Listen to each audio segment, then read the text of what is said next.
مجاہد ختم نبوت مولانا عبدالستار خان نیازی رحمۃ اللہ علیہ کے ساتھ جیل میں موجود ایک قیدی کی تحریر۔ آج مجھے جیل میں آئے 2 سال مکمل ہو چکے تھے۔ دسمبر 1951 کی ایک شام تھی جب میں منشیات اسمگل کرتے پکڑا گیا تھا۔ 10 سال کی قید سن کر بھی میں گھبرایا نہیں۔ مجھے امید تھی کہ میرا گروہ مجھے یہاں سے چھڑوا لے گا، لیکن آج 2 سال ہو چکے ہیں، مجھے چھڑوانے کوئی نہیں آیا۔ اب میں اکثر تنہائی میں روتا ہوں اور اپنے گناہوں کی معافی مانگتا ہوں۔ نہ جانے کیوں اب اس کال کوٹری سے میرا دل گھبرانے سا لگا ہے۔ اب تو جیل سپرنٹینڈنٹ کو بھی مجھ پر ترس آنے لگا ہے۔ وہ بھی اکثر مجھ سے حال احوال پوچھنے آ جاتا ہے۔ 1953 کا ہی ایک روشن دن تھا جب جیل میں ایک نیا قیدی آیا۔ وہ باقی سب سے بہت مختلف تھا۔ اس کا دراز قد، روشن چہرہ اور سر پر امامہ اس کی شخصیت کو متاثر کن بنانے کے لیے کافی تھا۔ اس کے چہرے کا اطمینان دیکھ کر مجھے بہت حیرت ہوا کرتی تھی۔ جیلر نے بتایا کہ اسے ریاست کے خلاف بغاوت کے جرم میں سزائے موت ہو چکی ہے، لیکن میرا دل قطعی ماننے کو تیار نہ تھا کہ ایسا شخص باغی بھی ہو سکتا ہے۔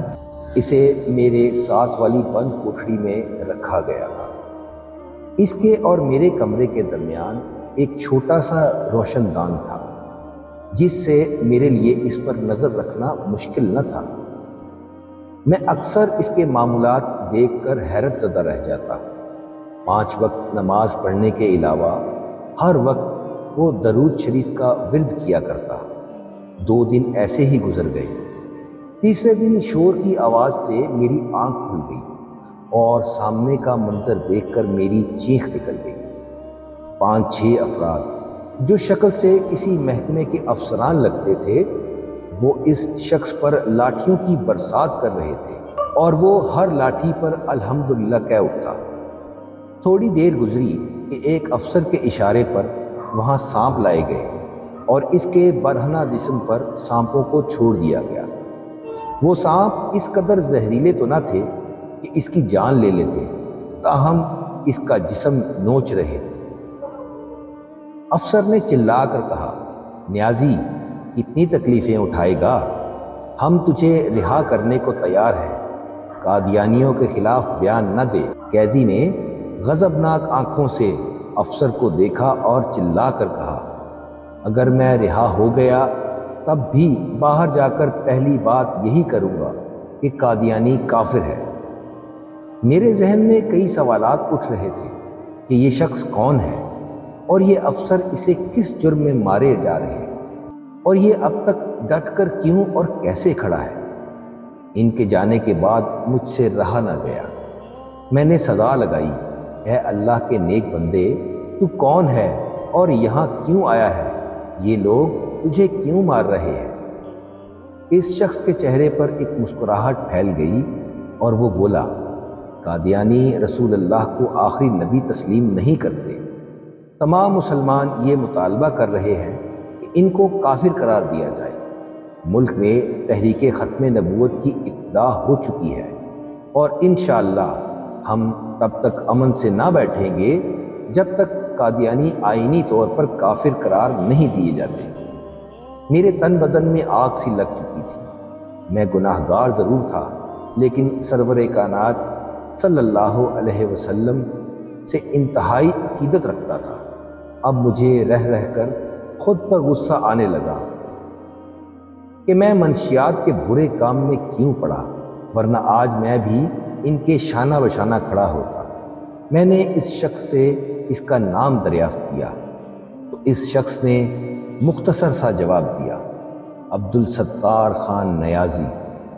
یہ نام سن کر میرے جسم پر سکتہ طاری ہو گیا۔ میں کچھ اور کہنے کی جسارت نہ کر سکا۔ میری آنکھیں نم ہو چکی تھیں۔ میں زور سے چیخنا چاہتا تھا، لیکن آواز میرے حلق میں ہی اٹک گئی تھی۔ میں اس شخص کو جانتا تھا۔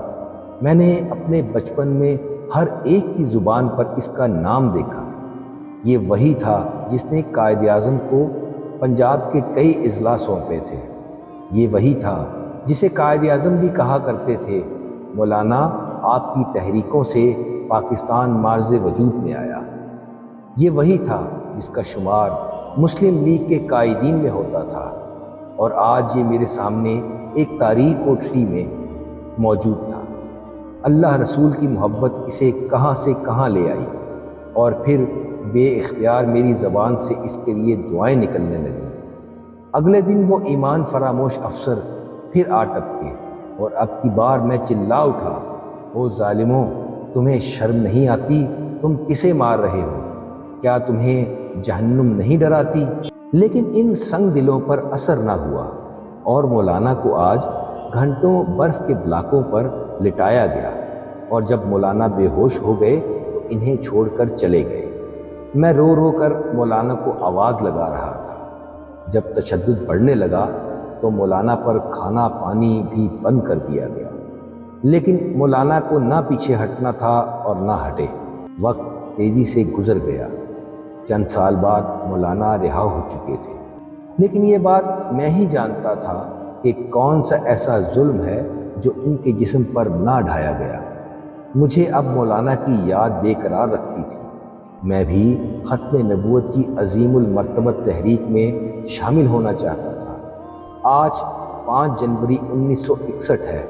کل صبح مجھے رہا کر دیا جائے گا، اور میں ابھی سے تصورات کی دنیا میں خود کو مولانا کے شانہ بشانہ تاجدار ختم نبوت کی صدا بلند کرتے دیکھ رہا ہوں۔